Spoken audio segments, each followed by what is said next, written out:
All right, Sherry, the mic is yours. Okay. Hey everyone again, for those that are joining today. So today I will be talking about a case and I guess we can go ahead and get started. So the chief complaint, we have a 23-year-old male with no past medical history that presented with left-sided chest pain and it was radiating to his left arm. It was acute onset and it was a few hours prior to arrival. Wow, we're starting in hot. Do you want to pause here or do you want to give some more information? I can give a little bit more unless Sounds someone great. has some questions for Sounds me. great. Go for Okay. it. So, I walked in, I introduced myself, his mom was there and everything, and I did my spiel, and then he was telling me that he just doesn't feel well. He was complaining of the left-sided chest pain, and it started to radiate towards his arm while he was at work. So when he was at work, he was like a waiter, so it wasn't like super strenuous or anything of that nature. And even when he tried to like sit down or rest, the pain was still persistent.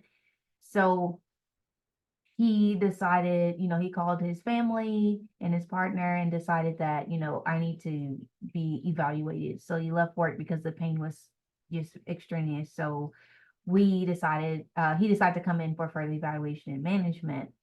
So, what was interesting about the chest pain is how he characterized it. So he was like, it was 8 to 9 out of 10 chest pain, and it was kind of worsened when he laid down and was relieved when he sat up. But he didn't have any other symptoms, any current symptoms that he described. So I guess I'll pause right there and allow you guys to have a chance to ask some questions. Yeah, what a great start. And Molpreet, what are your thoughts about this young gentleman who's coming in with acute onset left-sided chest pain? I just was thinking that there is another case of chest pain. Last week I was discussing the same complaint, but We whenever love I repetition. yeah, but whenever we have a complaint of chest pain or any symptom, I think it's important to rule out the emergencies. So we'll rule out the emergencies in this case first by going for a chest X-ray, EKG, and the serial biomarkers. So we define the emergency causes by all the 4C, 2T, and 2Ps. And the four cardiac causes: aortic dissection, acute coronary syndrome, cardiac tamponade, Takotsubo cardiomyopathy. And the two lung causes: pulmonary embolism, pneumothorax. And the esophagus causes the esophageal perforation and impaction. So the three tests will be important in this case, but interestingly enough, the patient is very young. And to think if the patient is having the symptoms of acute coronary syndrome, I think what could be the main risk factor in this patient may be a family history of such kind, or a familial hypercholesterolemia, which could lead to such situations. If I want to explain the acute coronary syndrome, but I think it's important to get the vitals in this patient, do a physical exam, and get the three tests to actually understand what's going on, and maybe get the history, that if there was any exacerbating factor or something that happened before, if he ate something that was sharp or something like that. I think maybe taking that history would be very important and will help us. What do you think? Oh, that was beautiful. I totally agree with you. And I love, love, love that how you anchored it to your no misdiagnosis. And even though he's young, you still explored like acute coronary syndrome because that's no misdiagnosis. And I really like that you like thought through it is like, okay, this is a young guy, but like, how can he be at risk of acute coronary syndrome? Definitely like a familial factors can definitely contribute. And the other one that I often think about in younger folks is like kind of vasospasm. So like kind of asking about oftentimes like in a setting of like drug use or idiopathic that can kind of like lead into kind of shutting up the vessels in the heart and kind of have and causing a heart attack.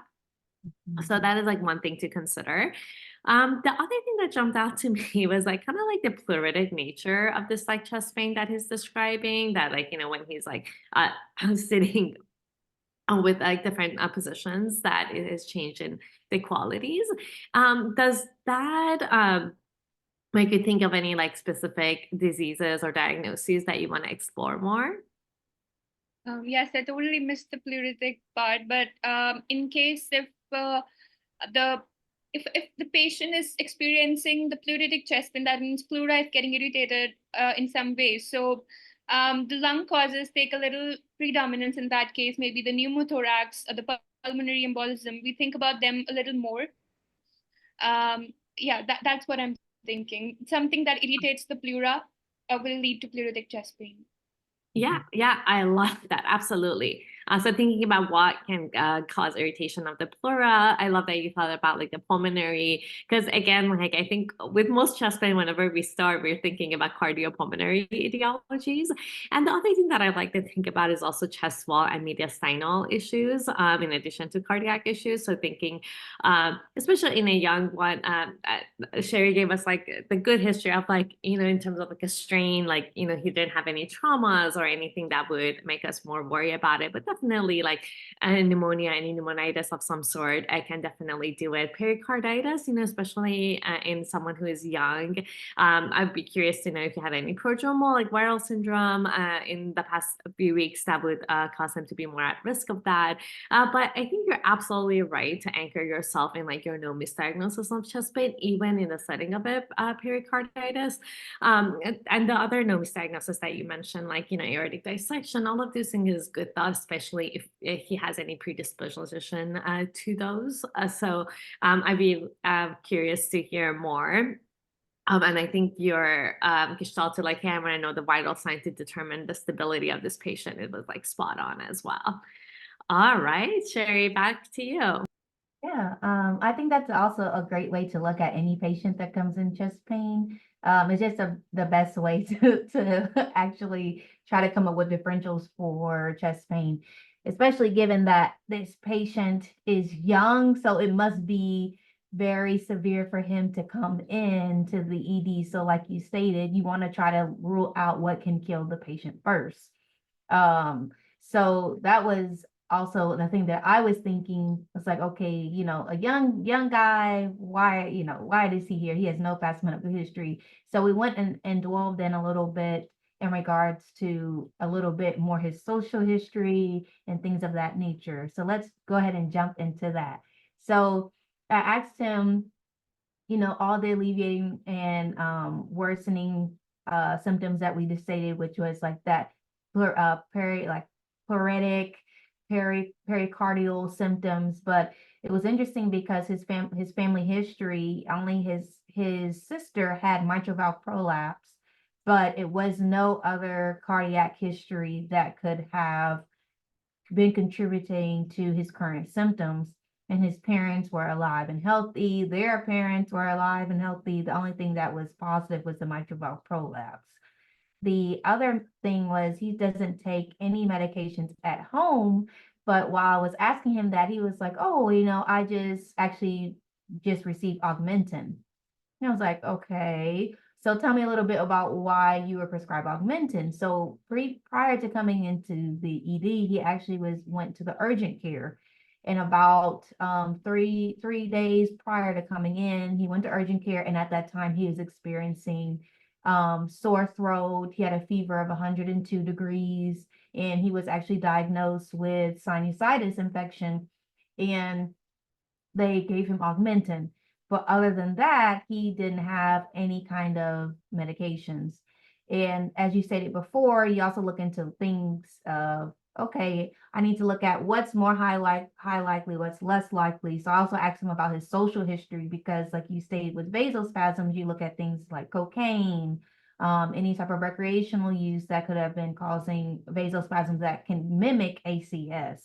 So I asked him about that as well. He did not smoke, has never smoked, he never had any recreational substances at all.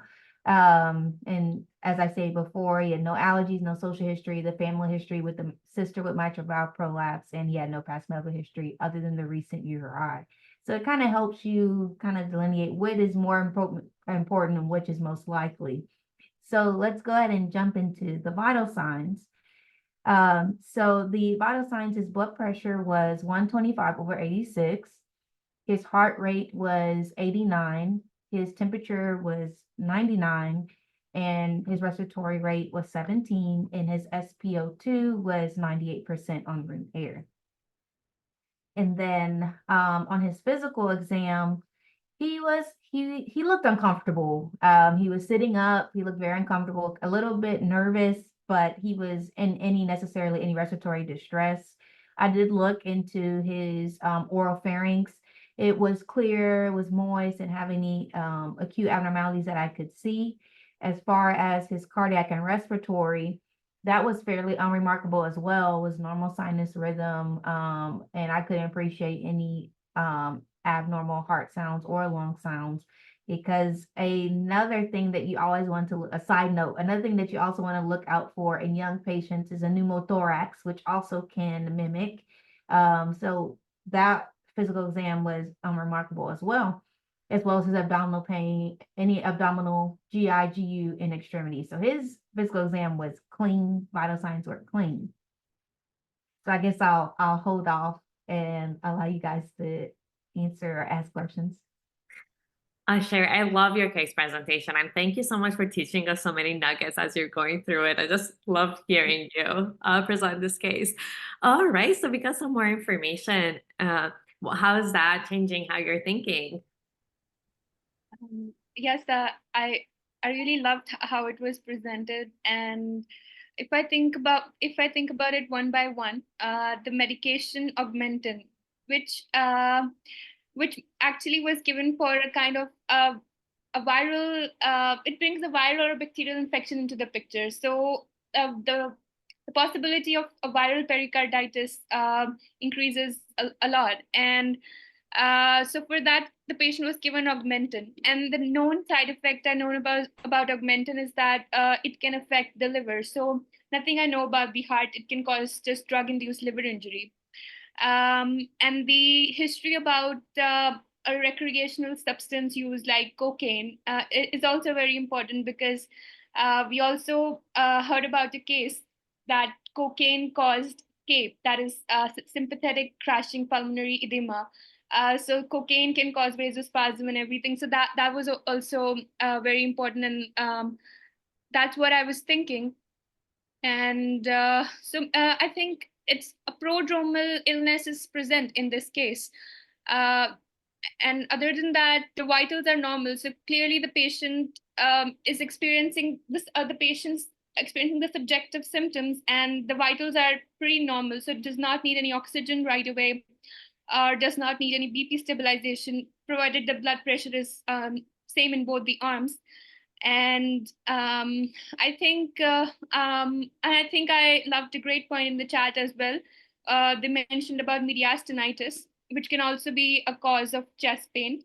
So that's what I'm thinking, that the labs will be very helpful, and ECG will quite help us in this case. What do you think about it? Yeah, no, I absolutely agree with you. When we were talking earlier and thinking like, oh, was there any like prodromal symptoms that could, clue us into possible like kind of myocarditis, pericarditis picture? And we do have that. And in the spirit of like, as you mentioned, like not anchoring to that, whenever like there's a prodromal symptoms, I think about a few things, right? Like, is there worsening of that underlying disease? Are we dealing with like a complications of it or side effect of the treatment? And I agree with you. I'm like so impressed that you remember like hepatotoxicity with Augmentin. I tend to always like have to ask my pharmacist or just like Google it really quick. So, but yeah, I agree with you. It like it is covered. Has a good coverage for for your gram negatives and positives and kind of like the oral flora that we often think about. I love that you mentioned like kind of complications of like pharyngitis in this case. And we often worry about that because like I think of Nick as very high real estate. There's just so many important vessels, nerves, structures in there from your trachea to esophagus to everything else. So any type of like mediastinus is something to really worry about. Um, and we didn't really pick that up. It sounds like he no longer has any kind of like a sore throat symptoms, which is kind of reassuring. However, really good things to keep in mind. And I think in terms of like the vitals, like he has stable vital signs, which is good, but I would expect a 23-year-old, like as Sherry mentioned, like, you know, how many 23-year-olds do we know that show up to emergency rooms, right? So the fact that he's there and he looks uncomfortable, I think that is for me urgent enough, and that not to be really too reassured by the normal vital signs, but that just tells you that you have enough time to kind of explore, get your labs, get your imaging to better understand what is going on.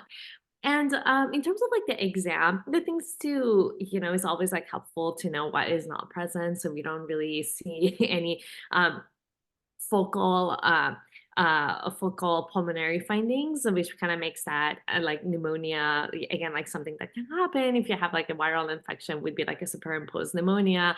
I would say like, you know, always like an emergency room, it's like so hard sometimes to uh, hear lung sounds, and also like patients sometimes like don't take as deep of a breath as you want them to, so always like getting that chest x-ray to confirm the finding as well. Like we don't see any like rashes that are present, and like no evidence that you would worry about like heart failure. There's like no evidence of hypervolemia, which is also kind of which is reassuring.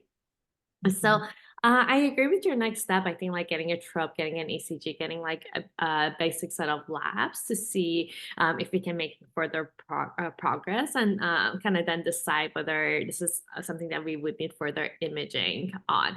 The other thing to kind of think about whenever you're thinking about pericarditis and myocarditis is kind of tamponade and effusions. I mean, thankfully he has like a really good blood pressure, but again, that's something that you don't want to miss. As so, like, if you know, if somebody there is like really good at POCUS, just like putting an ultrasound on to see if you see any big pockets, and then the more details of that we can ask our cardiologist for help. Any other thoughts, Anmolpreet, that comes to your mind before we move on? No, I think I totally agree with what you're saying, and the prodromal uh, picture can lead to so many different things. It can lead to the inflammation of the heart layers. It can lead to some um, problem in the pharynx itself, and so that's what I'm thinking right now. And so maybe the next picture will make it more clear. So yeah. Yeah, absolutely. And you know, whenever a young person comes in, the other thing to think about is kind of like the immune status, which we don't know about this patient as well. So I have like a low threshold, especially if they don't have any previously again tested, like just on an HIV test, and to think about like STIs, especially if you have like pharyngitis. I think that that is also something in the back of my mind. Again, like not on top of, but something to like kind of think about whenever a younger person who's not really been in healthcare shows up. All right, Dr. Walls, back to you. Okay, so let's hop into the labs. So for his CBC, his white blood cell count was 12. His hemoglobin was 13. His hematocrit was 39. MCV was 82, and platelets were 194. So fairly unremarkable, slightly elevated white blood cell count, depending on how your hospital looks at white blood cells and where they make the cutoff at. As far as his CMP is concerned, he had a sodium of 134, potassium of 4, chloride was 98, bicarb was 28, BUN and creatinine was 20 and 0.9, glucose was 101, and AST and ALT were 30 and 24. His lipase was 54. As far as his CRP was 15.6 and BNP was 24. And we also did a UDS because of course you're younger, we're concerned possible vasospasm. We did a UDS panel that was negative. We actually did a respiratory viral panel and that was negative as well. And the troponins were 1,809. So as far as any additional imaging, we did a chest x-ray that didn't show any acute abnormalities, and the EKG that we did showed normal sinus rhythm without any ST segment changes. So with looking back at the labs, the really thing that jumps out is the troponins, the CRP, and the EKG not really having any acute abnormalities, as we know with pericarditis, or if you're looking at even pulmonary embolism, like say for instance, the patient came in and their sinus tachycardic, that's also has higher sensitivity than the S1Q3T3 that's seen on EKG. You don't always see that. So you look at things of that nature that could help you. And if you're looking at ACS, there was not really any ST changes that could have been contributing to a possible ACS picture. But when you kind of look at everything, you said the patient had a recent viral infection. You also see that this patient is having these pericardial like symptoms, and then you have elevated troponins. The initial troponin was 1,800, but it went up to 4,000. So it was fairly impressive.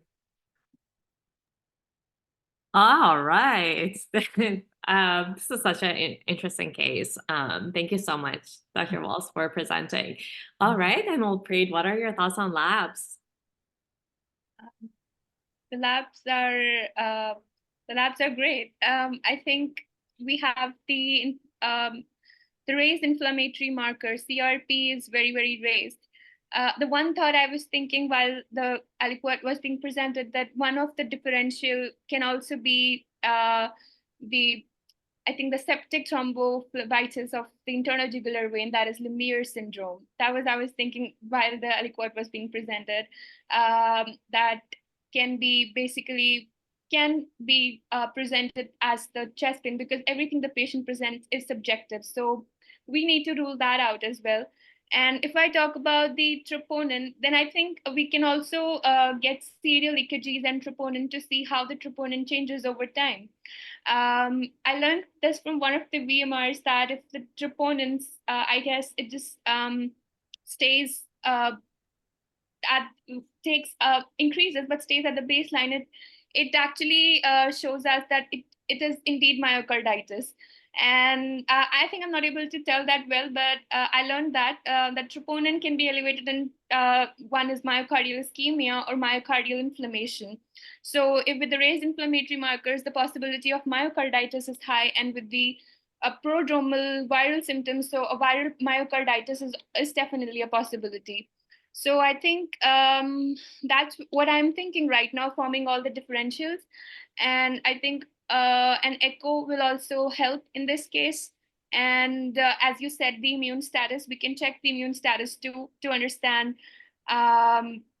Being a young patient presenting with, I think that workup is also essential. And look for any lymphadenopathy, and so I think that's what I'm thinking. What are your thoughts? Yeah, I think that troponin, woof, does that make me nervous?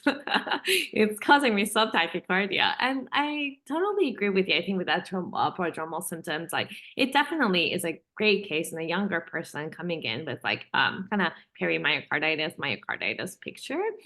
I think the question is like, how can we explain that rise in troponin, right? Is it an active myocarditis and we're seeing in continuous injury to the myocardium? Are they vessels involved?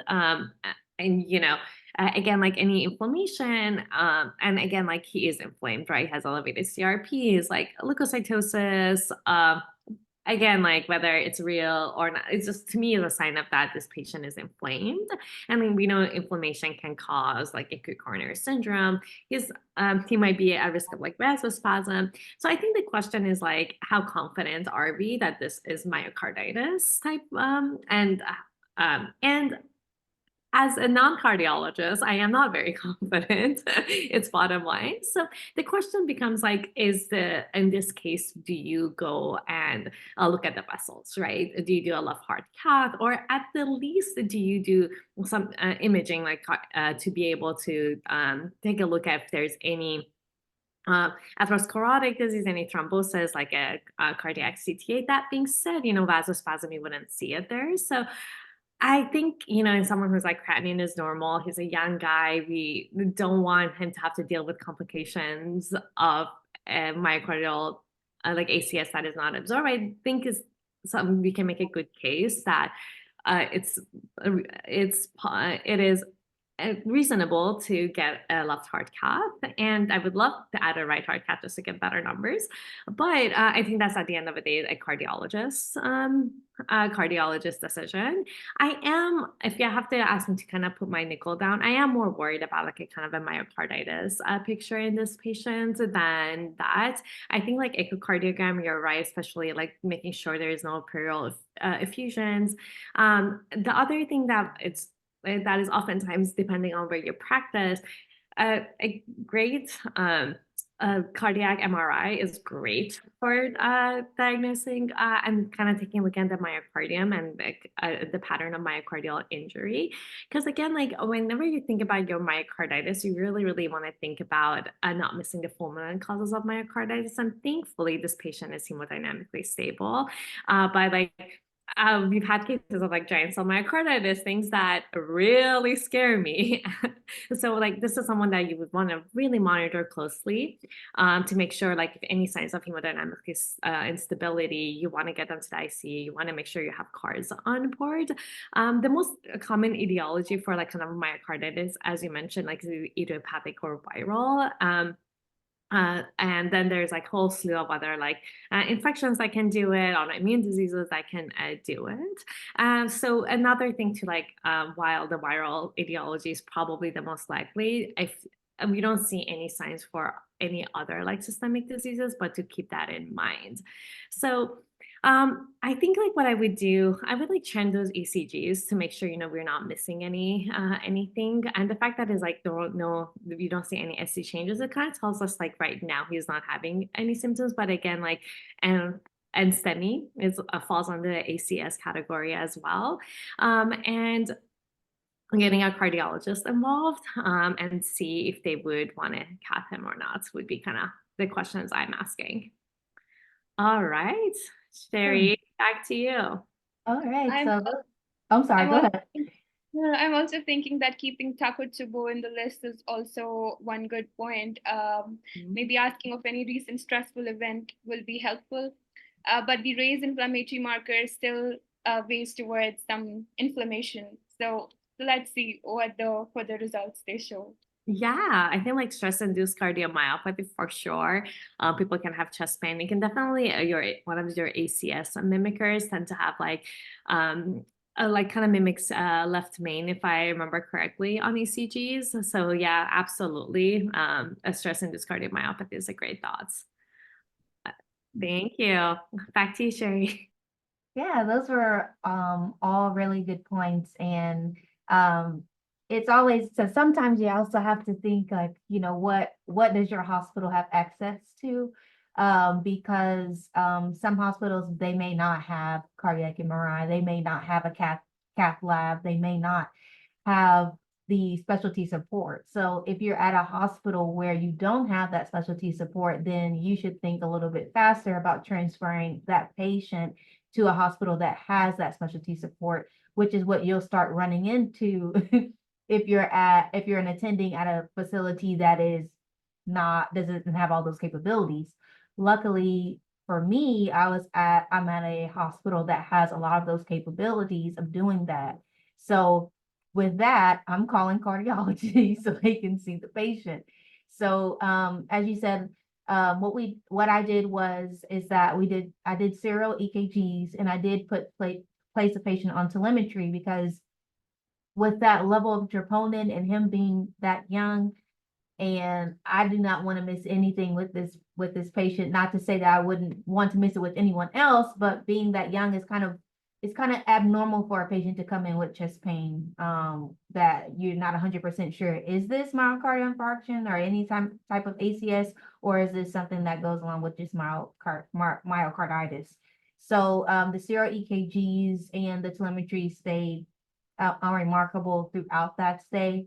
However, given the history and the elevated troponins, I called cardiology for the patient to be evaluated. And I believe, as someone was stating earlier, they were concerned, okay, let me get a echo, or let me get a cardiac MRI. We got both. For the echo, it showed the EF of 51% with a pericardial effusion without tamponade. And we were able to also get a cardiac MRI, which confirmed that the patient did have myocarditis, and he did not get a left heart cath.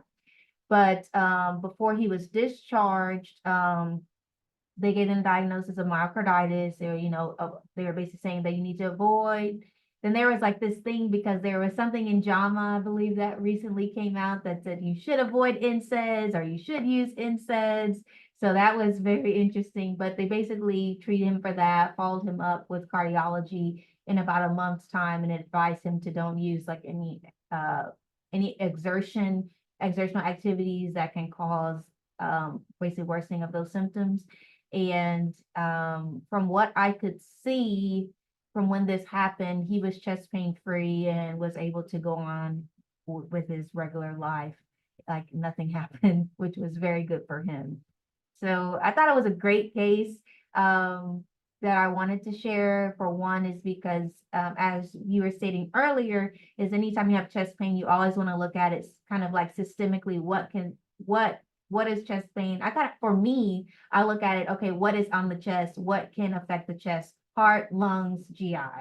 So, and depending on, the other type of things that could be risk factors, such as recreational drug use, if they have family history of cardiac history, that could be like premature coronary artery disease, something along those lines, or any medications that can be contributing to it, as well as you want to look at the physical exam and vital signs. You want to do a thorough physical exam, because if you're not hearing something if you cannot hear your lung sounds, maybe they have a pneumothorax. If you see a young patient that has smoking history, they can have a pneumothorax because of the bleb. That could have been an issue. Or if it's a older female that has type 2 diabetes, sometimes they have atypical chest pain and it is ACS. Or is it a person that has cirrhosis and they have a varicose bleed and they're complaining of chest pain and they have Boerhaave syndrome? So you have to systemically look at what is affected, in addition to what are the patient risk factors and how does this patient fit in that. And that will be able to help you categorize and correctly assess the patient, as well as their planning and treatment, so you don't miss anything. Of course, we're not perfect, but we try our best to look at what exactly is this patient here for, what can kill the patient first. And then look at that systemically, and I'm able to give you your assessment and plan. And if you have help, you can call whichever specialist, hopefully, that you have. If you don't have it, send the patient to the facility that can. So, yeah. That was fantastic. I can just keep listening to you teach us, Sherry. That was awesome. Anmolpreet, any reflections? Anything you want to share? Great job, by the way. You crushed Thanks. Thank you. And thank you. I think I learned a lot when Dr. Sherry was giving her teaching points at the end, and I think it's almost just the exact replica of last Thursday VMR when I saw a similar case of myocarditis. And I think that I'm really thankful, because I was always interested in cardiology, and I presented a cases of pericarditis and endocarditis, but I had no case of myocarditis. So I just got 2 cases of myocarditis. So I'm very, very happy about that. And I think I learned every time we see different cases, we have so much to learn. Like we were thinking about so many possibilities after the viral prodrome, the Lemire syndrome as a possibility, the viral pericarditis or myocarditis, and the role of recreational drug use history. If the patient is on cocaine, it can lead to vasospasm. So that's a good history as well. So with every case, we get to learn a lot. So I really learned a lot from this case, and thank you for discussing. Thank you for having me to discuss this case. Absolutely. You know, like medicine is just so fascinating, and every single one of these diagnoses, and even like the most basic questions, right? Like, why does a viral syndrome in some people lead to myocarditis to begin with? Like, what is it about that leads some people to have that risk factor? Because we all get like viral syndromes, and not all of us like have myocarditis. So, what is it about that? And there's like so much we don't understand, which is makes medicine very cool that there's so much more to learn. And yeah, this is like such a great case. And I think like with myocarditis in general, I loved your teaching, Sherry. And it's kind of like I think what makes clinical reasoning special, and you mentioned the resources that you are like, depending on what your access to your reasoning, it affects how you're reasoning through this. And like to have like cardiac MRI available is just such a game changer, right? Because if you don't have that available, then your confidence about the diagnosis changes. So then you have to maybe think about like, oh, do I need to exclude like kind of the ACS syndromes? At that point, you might have to get a little bit more because in general, like for myocarditis, like not everybody get an endometrial biopsy. Mostly in case of the fulminant myocarditis, you want to get that because that is also a very risky procedure. And in a 23-year-old, you want to kind of minimize as much harm and risk as possible. So there's always like this incredible nuances. And I love like kind of bread and butter medicine cases, someone coming in with chest pain, getting post-viral myocarditis, because there's all of this like nuances in like in management and how you work that up, how to get to that final diagnosis. That is like really special. So I'm glad you had like two different cases of myocarditis to be able to compare and contrast. I think that's how we all learn. So awesome. Thank you so much, Sherry. Again, I can't wait, hopefully, for your third case presentation. Anmolpreet, wonderful job. And thank you so much. Shout out to Patricia for scribing. And he, we're ready for you. Yes, what an amazing case. Sherry, thank you for sharing the case and yeah, amazing discussion. Sharmin and Armor, it was really good. And Patricia, thank you. And Yasmin for sharing the screen. I really appreciate it. Okay, I'm going to start right now. Okay, so like don't miss diagnosing chest pain for plus cardiac and pulmonary and asphasia and we have to do EKG, chest X-ray, cardio biomarker, and lipid panel. And since the patient was a young male with acute left side chest pain, we have to think about like cocaine use, like causing vasospasm, familial hyperlipidemia, costochondritis, trauma, and also a person was having pleuritis, so we think about pneumonia or pericarditis, and including viral URI symptoms in the past, and test medical history, and the normal physical exam, and normal vital sign was ruling out the GI and pneumothorax, but we have to consider substance use, cocaine, and also mention about STI and prodrome viral illness. We always have to look for sore throat and also causing the indication of pericarditis and myocarditis. And also have to look at cardiac tamponade and pericardial effusion through the echo. And possible pharyngitis was giving some clue of septic thrombophlebitis or septic pulmonary embolism or mediastinitis is possibility. And then we did a lab and a rapid troponin rise and high CRP give us three clue like myocarditis, but a little bit like myocarditis could be steady troponin increase. In this patient, it was really high increase. ACS and Takotsubo cardiomyopathy stress induced. And we decided to do EKG and consult cardio. And cardio MRI revealed the myocarditis and echo showed ejection fraction 50%. I guess it was a little bit mildly reduced, right? And and then Dr. Walsh mentioned that we should evaluate chest pain with a focus on systemic impact and assessing every risk factor for the age, different gender, and so to give a proper management and corrections. Thank you so much. Beautiful. Absolutely brilliant. Thank you all so much. VMR is just the best. Thank you all so much for joining us. We'll see you tomorrow. Appreciate you. Bye.